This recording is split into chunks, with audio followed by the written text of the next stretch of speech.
Di kedalaman samudera yang luas, di antara arus yang tak terlihat oleh mata manusia, hidup sebuah makhluk yang terlihat seperti hantu dari dunia lain. Tanpa otak, tanpa hati, dan hampir seluruhnya terbuat dari air. Makhluk ini seolah berasal dari dimensi yang berbeda. Namun, meski tampak rapuh, mereka telah mengarungi lautan selama ratusan juta tahun, jauh sebelum manusia bahkan mengenal peradaban. Ya, kali ini kita akan menjelajahi salah satu makhluk yang menakjubkan dan sering diburu oleh salah satu tokoh kartun yang terkenal, yaitu SpongeBob. Apalagi kalau bukan ubur-ubur. Ya, saya masih ingat kata-katanya, berburu ubur-ubur, berburu ubur-ubur. Tetap di channel ini, simak sampai habis. Mari berimajinasi dengan logika. Busnya sudah sampai! Busnya sudah sampai!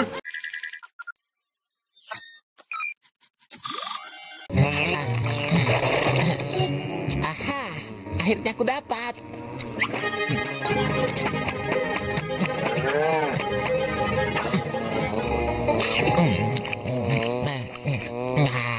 Ubur-ubur adalah sejenis binatang laut tak bertulang belakang yang termasuk ke dalam filum Cnidaria.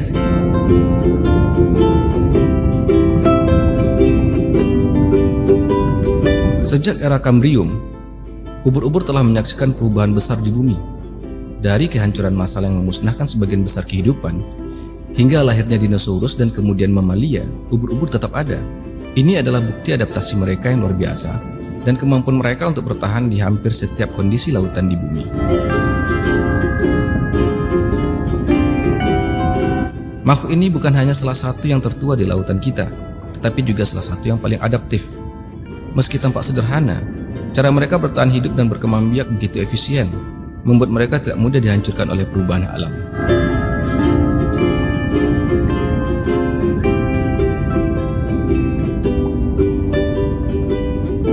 Umumnya, mereka berukuran 2-40 cm, tapi ubur-ubur yang lebih besar bisa mencapai 1-2 meter, bahkan lebih. Ubur-ubur terkecil adalah ubur-ubur Urukhanji atau Carukia barnesi yang berukuran sekitar 1 cm kubik. Ubur-ubur ini merupakan salah satu ubur-ubur paling berbisa di dunia dan hidup di perairan laut utara Australia. One of the most dangerous creatures on Earth. Just wait till you see the havoc it causes. And this little monster is one of ours, a jellyfish called Irukandji. Ubur-ubur Urukhanji dapat menyengat manusia dan menyebabkan sindrom Irukhanji yang bisa berakibat fatal dan sulit dikenali.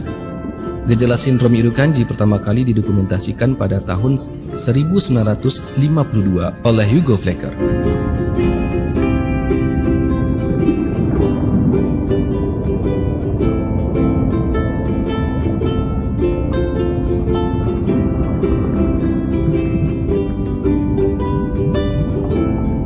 Ubur-ubur memiliki berbagai ukuran dan bentuk, dari yang hampir tidak terlihat hingga yang sangat besar. Ubur-ubur terbesar adalah ubur-ubur Suresinga atau Cyanea capillata yang memiliki payung berdiameter lebih dari 2 meter dan tentakel sepanjang 50 meter.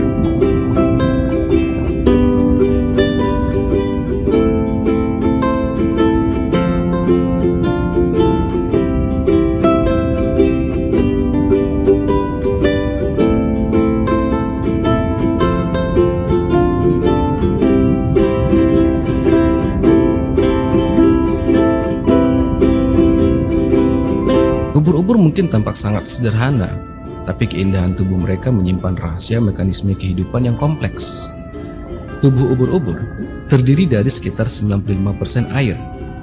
Bagian utama mereka yang berbentuk seperti lonceng atau payung disebut medusa, memungkinkan mereka untuk bergerak di air dengan gerakan mengembang dan mengempis yang lembut. Sebagai hewan invertebrata, ubur-ubur tidak memiliki tulang belakang, bahkan memang tidak mempunyai tulang sama sekali. Tapi ternyata tidak hanya itu, mereka juga tidak memiliki otak, jantung, gigi, hingga darah. Akan tetapi, mereka mempunyai jaringan saraf yang terdiri dari neuron yang dapat merespon pada berbagai rangsangan. Hal ini memungkinkan mereka memproses informasi, termasuk tingkat cahaya, suhu, dan perubahan kimia dalam air di sekitar mereka. Meski begitu, Hewan ini tetap bisa bertahan di dalam air. Mereka seringkali membiarkan dirinya hanyut di dalam air, kemudian menggunakan lengan mulutnya untuk bergerak mengikuti arus laut jika diperlukan. Adapun makanan mereka adalah ikan kecil, larva ikan, udang, krustasea kecil seperti krill dan copepoda, organisme kecil mirip udang yang disebut amphipoda. Selain itu, mereka juga memakan tumbuhan kecil seperti alga dan terkadang memakan ubur-ubur laut lainnya.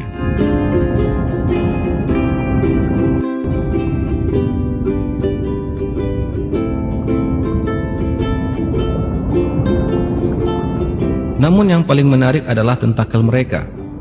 Ribuan tentakel halus yang menggantung dari tubuh mereka tidak hanya berfungsi sebagai alat pergerakan, tetapi juga senjata yang sangat ampuh. Pada setiap tentakel terdapat sel-sel kecil yang disebut nematosit, yang mampu mengeluarkan sengatan racun untuk melumpuhkan mangsa.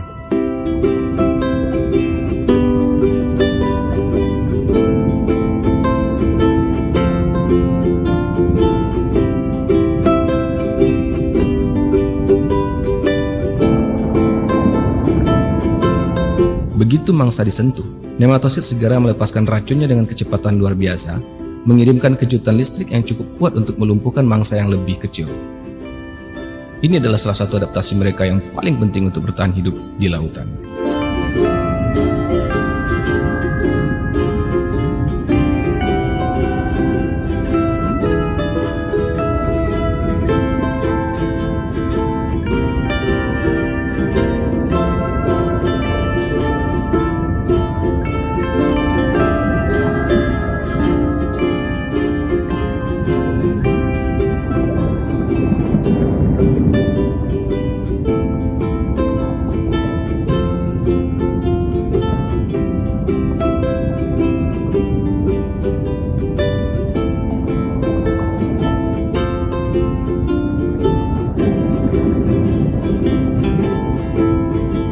Ubur-ubur dapat ditemukan di hampir setiap sudut lautan, dari perairan dangkal tropis yang hangat hingga kedalaman lautan kutub yang dingin.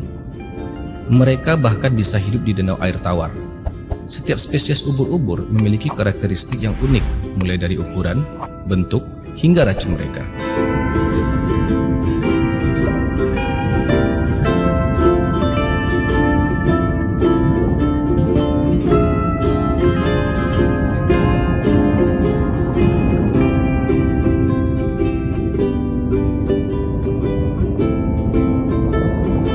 Contoh yang paling mematikan adalah ubur-ubur kotak atau ubur-ubur irukandji yang ditemukan di perairan tropis seperti Australia.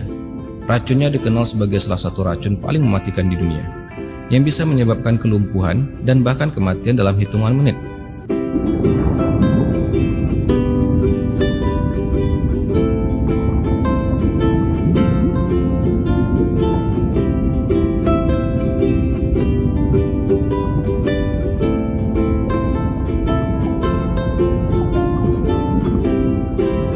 Sebaliknya, beberapa ubur-ubur hampir tidak berbahaya bagi manusia.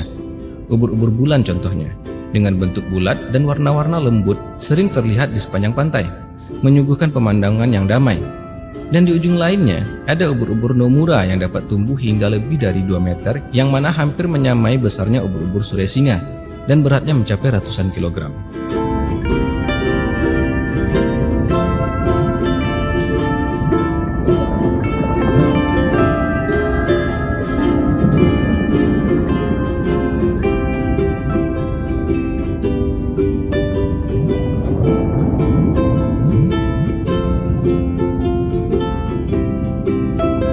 Ubur-ubur memiliki cara berkembang biak yang sangat unik dan menarik, dengan siklus hidup yang melibatkan beberapa tahap yang berbeda. Ubur-ubur bereproduksi dengan 2 cara utama, yaitu secara seksual atau melalui pembuahan, dan aseksual tanpa pembuahan, tergantung pada tahap kehidupan mereka. Pertama kita masuk ke reproduksi seksual, yang mencakup pembuahan dan pembentukan larva. Tahap ini terjadi ketika ubur-ubur berada dalam bentuk medusa, yaitu bentuk dewasa yang kita lihat melayang di lautan. Medusa jantan menghasilkan sperma, sementara medusa betina menghasilkan telur. Sperma dari medusa jantan dilepaskan ke dalam air, dan sperma tersebut akan bertemu dengan telur betina di air atau di dalam tubuh medusa betina, tergantung pada spesiesnya. Setelah sperma membuahi telur, Hasil pembuahan ini akan membentuk larva yang disebut planula. Planula adalah tahap pertama kehidupan ubur-ubur dan berbentuk seperti larva kecil yang berenang bebas dengan bentuk rambut kecil yang disebut silia. Setelah berkembang dari telur, planula berenang bebas di lautan untuk mencari tempat yang sesuai. Biasanya permukaan keras seperti batu atau dasar laut untuk menetap. Ketika planula menemukan tempat yang cocok, ia menempel dan berubah menjadi bentuk baru yang disebut polip. Tahap polip ini tidak terlihat seperti ubur-ubur dewasa, melainkan lebih mirip dengan anemon laut kecil atau koral. Setelah itu baru masuk ke reproduksi cara kedua, yaitu aseksual atau fase polip dan pembentukan evira. Polip merupakan fase yang penting dalam siklus hidup ubur-ubur, di mana mereka bereproduksi secara aseksual. Polip dapat berkembang biak dengan tunas. Mereka membentuk tunas kecil yang akhirnya melepaskan diri dari tubuh polip induk. Proses ini dikenal sebagai strobilasi, di mana polip menghasilkan lapisan-lapisan tubuh yang membentuk segmen-segmen kecil seperti piringan yang disebut evira. Evira adalah ubur-ubur muda yang tampak seperti miniatur ubur-ubur dewasa. Seiring berjalannya waktu, evira tumbuh menjadi ubur-ubur dewasa. Medusa dewasa ini adalah tahap yang paling sering kita lihat di lautan, berbentuk seperti payung dengan tentakel yang menggantung. Ketika medusa sudah dewasa, mereka akan kembali melakukan reproduksi seksual, menghasilkan telur dan sperma yang akan memulai siklus hidup ini dari awal. Salah satu spesies ubur-ubur yang sangat menarik adalah Turritopsis dohrnii, yang sering disebut sebagai ubur-ubur abadi. Spesies ini memiliki kemampuan unik untuk kembali ke tahap polip setelah mencapai kedewasaan. Ketika mereka terluka atau terancam, mereka dapat kembali ke fase polip dan mengulang siklus hidup mereka lagi.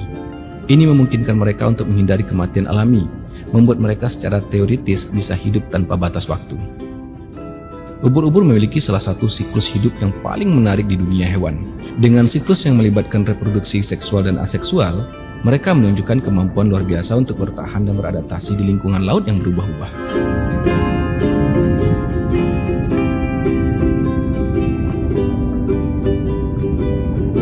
Sebagai predator, ubur-ubur memakan plankton, ikan kecil, dan bahkan spesies ubur-ubur lainnya.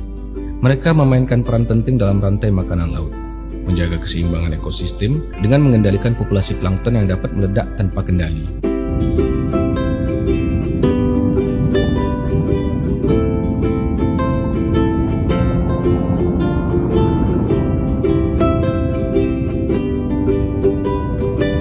Namun, ubur-ubur juga menjadi sumber makanan penting bagi banyak hewan laut, seperti penyu, ikan besar, dan bahkan beberapa spesies burung laut.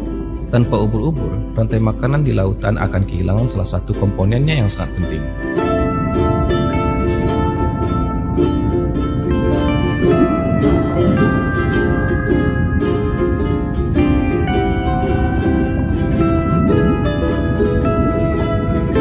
Dalam beberapa dekade terakhir, dampak manusia terhadap lingkungan laut mulai terasa.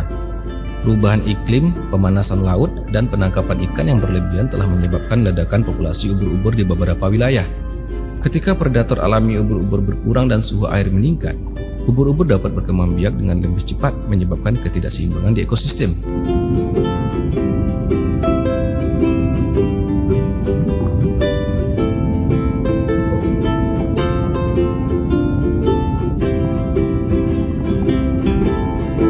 Ledakan populasi ubur-ubur ini telah menimbulkan masalah di berbagai tempat, dengan dampak besar bagi industri perikanan, pembangkit listrik, dan bahkan pariwisata.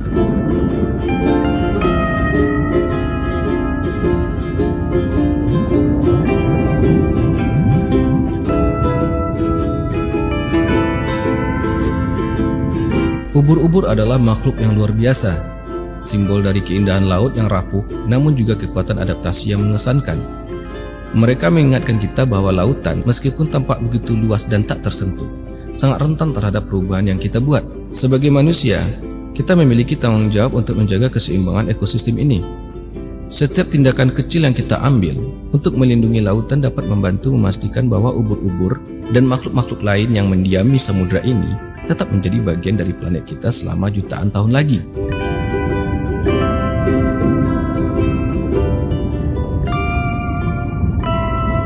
Inilah kisah tentang ubur-ubur, makhluk misterius yang menghuni lautan kita dengan keanggunan dan ketangguhan.